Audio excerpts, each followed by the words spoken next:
feedback about negative experiences, it's really important to listen. I mean, no one's going to just say something negative if it's not a ring of truth there. A lot of times we can be very defensive, but it's very important to pause and listen, interpret what's being said, and then put the best action step in place to achieve whatever that problem is you're trying to solve. But the reality is you have to listen. So, welcome to the podcast, listeners.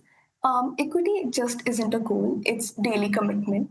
Today, we're joined by Dr. Andraé Townsel, Superintendent and CEO of Hartford Public School, who stepped into the role in August 2025.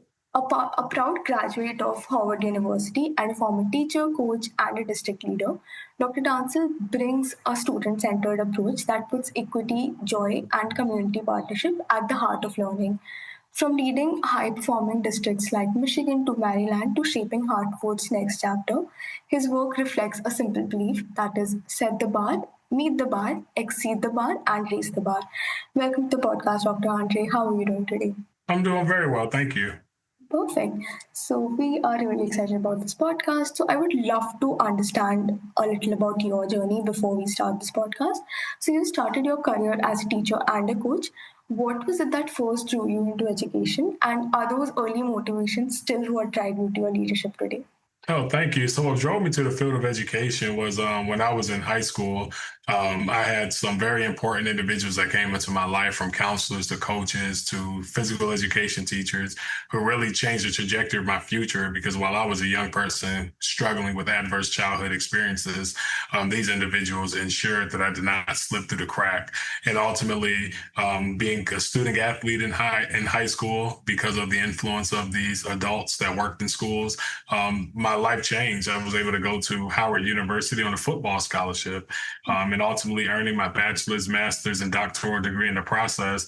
Just so thankful. So when I decided to go into the field of education, become my mission to positively change the trajectory of every young person's life that I have the privilege of educating. So I started off as a gym teacher. That was cool to get young people motivated about lifelong health and fitness. And I was just so inspired to see how young people would listen and be encouraged and motivated. And I say, okay, I need to do this at a higher scale.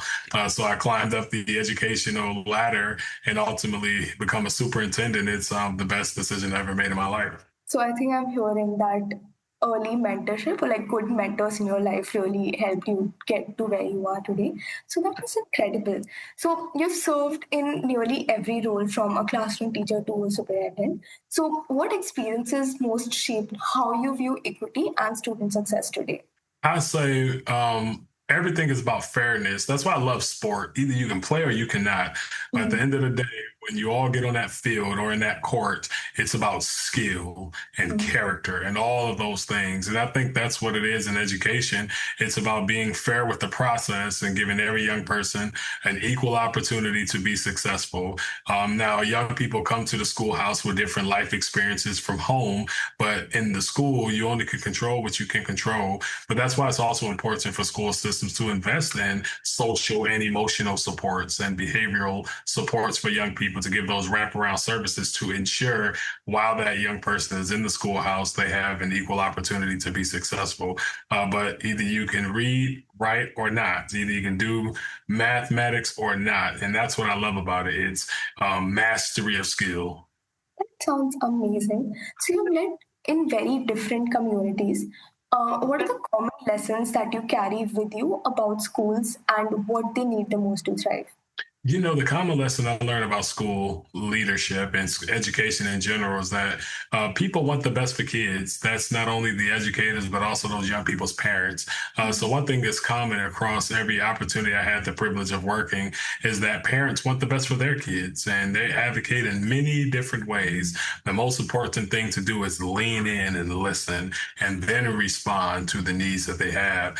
A lot of times, I know we think we're experts and we think we have it all figured out, but every young person is different. It's not a cookie cutter. And there is no blanketed statement that you can make. Every young person is individual. Everyone is differentiated. So you have to treat every person case by case. Now, you do have universal supports and policies of those things, but when it gets down to that individual style, you have to really personalize the learning experience to keep them locked in and engaged. That makes a lot of sense. I want to move to today's topic, that is leading with equity at the center. So you've often said that equity isn't an initiative, but it's a mindset. So how do you embed that mindset into your school's daily work, from your classrooms even to the boardrooms? I think all the way across the board, it really starts by having an expectation. And I really call that setting the bar. You set the bar, meet the bar, exceed the bar, and raise the bar. So you're coming in with that baseline information across the board and sharing what we're trying to get to. That's where it is, the starting point. No advantages. The only advantage you get is by going the extra mile, because at the extra mile, there are no traffic jams. And also, the only advantage that you should have is by working harder on yourself. Is something I learned called the separation is in the preparation. So, are there any gaps in achievement or any gaps in opportunity, is because I'm working harder individually. And I think that's really what's important. So the separation is in the preparation. If you prepare the best of your ability on your own time, when you stack up with everybody else, you should be ahead of the game. So there's really working harder on yourself than you do on the job, working harder on yourself than you do in the classroom, being the best version of yourself you could possibly be. So you were speaking about setting up expectations, and you were also previously talking about listening to the parents. So, in face of negative feedback, or when parents are not really happy with what's going on, how do you take that feedback and how do you move forward from there? Feedback about negative experiences, is really important to listen. I mean, no one's going to just say something negative if it's not a ring of truth there. A lot of times we can be very defensive, but it's very important to pause and listen, interpret what's being said, and then put the best action step in place to achieve whatever that problem is you're trying to solve. But the reality is, you have to listen. If someone is saying, hey, I need support, or hey, this can be better, you have to listen and check your ego at the door, check your pride at the door, and come in the door with good faith to add value to the situation. That makes a lot of sense, and I think a lot of our listeners will resonate a lot with that. So, Harvard's new All Voice Our Future plan focuses on whole child learning and expansive opportunity.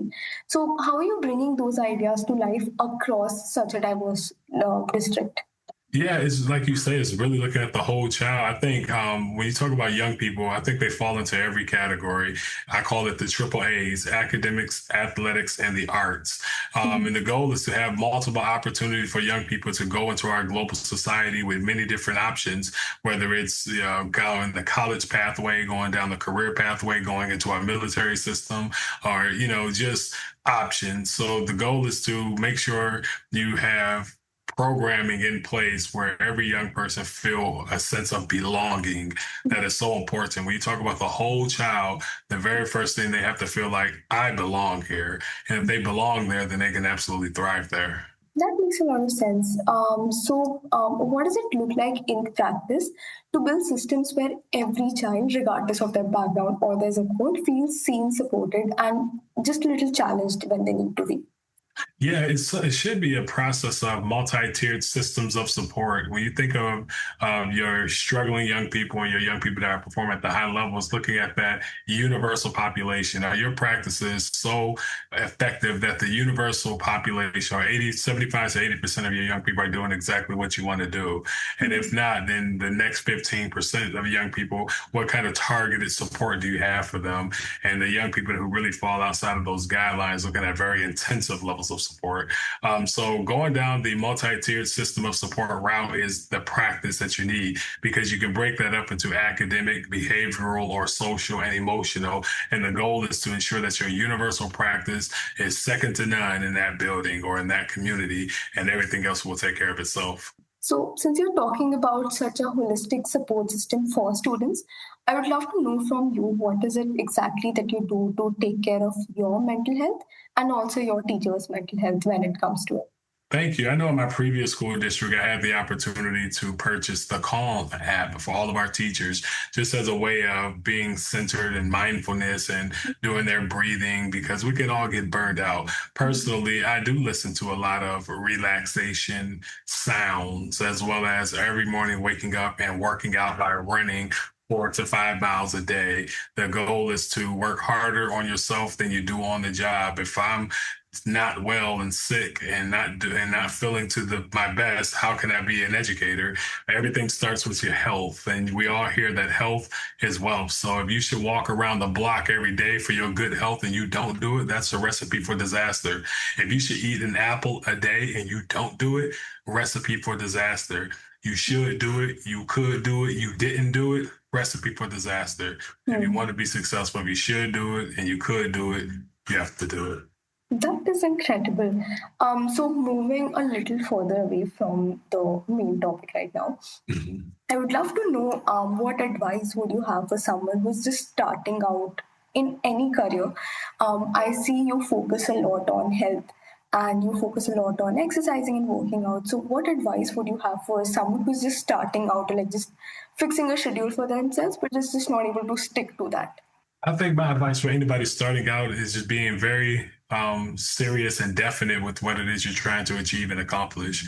You set a direction and you go in that direction. You cannot get off your square or off your pivot. And the reality is there's no perfect time to do anything. So whatever it is you want to do or want to achieve, just do it. Don't say, I'm waiting for the perfect time. There is no perfect time. You have to get started now. I learned in sports, speed kills, meaning in real life, if you get there sooner, then you have the rest of your life to just enjoy and the work and enjoy the benefits or the fruits of your labor. So my advice to a young person is get it going, get action, start now, and be definite in your purpose of where it is you like to arrive. That is incredible advice, something that I know that I should also be following. But yeah, thank you so much for that.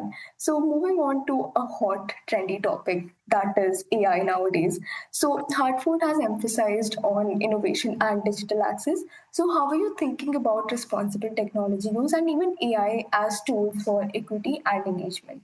I think it's very important with artificial intelligence to really embrace it. I mean, in the education landscape, it always appeared that we are behind about a decade. Think about AI. People are like, oh my God, it's AI. But how long have you been saying, hey Siri or hey Alexa on your phones or on your devices to get the weather? That was artificial intelligence. I think it's important, even in the world of artificial intelligence, we need to still be able to teach critical thinkers because nothing will ever replace the human to human relationship over time. That will always stand the test of time. But while artificial intelligence is here, we must embrace it. We must give guidelines on the appropriate ways of using it in the schoolhouse or in the school district, but ultimately add it to as a tool in your toolbox. So you were talking about that human touch. So as districts explore AI in instruction, what role do you see educators in ensuring that it enhances and not replaces the human connection that great teaching depends on? I think it can really be utilized to manipulate or to evaluate highly effective teaching and learning lessons. I also think you can use artificial intelligence to gather themes of what's going on. If you utilize surveys and say, hey, how was today's lesson? And getting feedback. I mean, every student had a teacher that had to give you an exit slip or exit ticket before you leave the class, and it's used like a writing prompt. But using those writing prompts to plug into AI to generate a better lesson for the next day. So there are so many different ways you can use artificial intelligence to add value to the education system. So I'm happy to know that you are pro AI, but there's a lot of stigma around AI in teachers and parents. So to our listeners and to the other parents or teachers who are not very pro AI, how would you kind of convince them to kind of be a little more receptive towards AI? Yeah, I think it really comes with communication and education. You have to educate people on the real benefits of artificial intelligence. A lot of people are always skeptical just because they're skeptical or they're scared because of what they see on social media with the deep fakes and how things can be manipulated. But the goal is to share, the best ways that you can use these opportunities. There's good, though. This is the world of good and evil. You can use AI for good, and you also can use it for evil. But I think it's important to teach people the good way to utilize artificial intelligence. So, since we were talking about good ways to utilize the technology, how can technology help to close opportunity gaps, especially in areas like literacy, career pathways, and personalized learning? I think technology helps when you're looking at and evaluating and analyzing data. I think, especially with artificial intelligence, you can prompted in a way where it can dig deeper than we've ever thought an Excel spreadsheet can go. So it's really exploring with these opportunities and really taking it to a next level of how we investigate or how we inquire. So, I mean, I do believe that those themes and trends would show with gaps or non-gaps. And when it does show, use AI to say, okay, how would you recommend solving it? Just to add it as a thought partner to what you're already doing. That is pretty great. Okay. So if I were to ask you, you often talk about raising the bar. So what does that mean to you as a leader, and how do you inspire others to do the same? Thank you. Raising the bar to me means better than yesterday, equal or greater value over time. I always say 1% better in everything that you do because when you look back, you see how far you really come.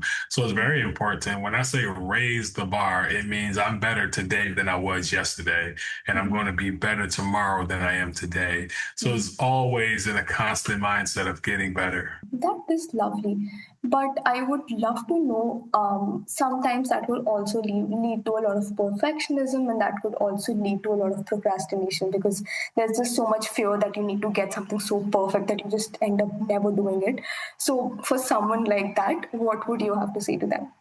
Procrastination is the assassination of your destination. It's like I shared earlier, you got to get it going. You cannot say, I have more time. You don't have time. I believe everybody's potential has an expiration date. And if you know that, there should be a sense and urgency in everything that we're doing. So procrastination is a killer of getting to your destination. So do not procrastinate. Get action now. Incredible. I think I really like that advice. So, those are all the questions that I had from my end. We have this little segment where we have the previous leader that we've done a podcast with share a question for the next leader. So, the question that has come up for you is that what is the greatest aspiration you have for your organization? And what do you think is the greatest barrier to that success right now? The greatest aspiration I have for my organization is to have the highest literacy and numeracy scores this district has ever seen, raising the bar all the way around over time and ultimately getting to the goal of record setting. So that's really what it is, seeing my district in its best version. I do believe that, a diamond is a diamond no matter where it is. So sometimes you have to polish it off to get it sparkling as bright as you need it to sparkle. So that's where I'm at, polishing up this diamond so we can let our light shine. That is incredible. So, yeah, I mean, thank you so much for taking out the time to do this. I Thank had you. a lot of fun listening to you speak about so many things today, and I think so will our listeners. So, yeah, thank you so much for being here today. Thank you so much, and I appreciate the opportunity.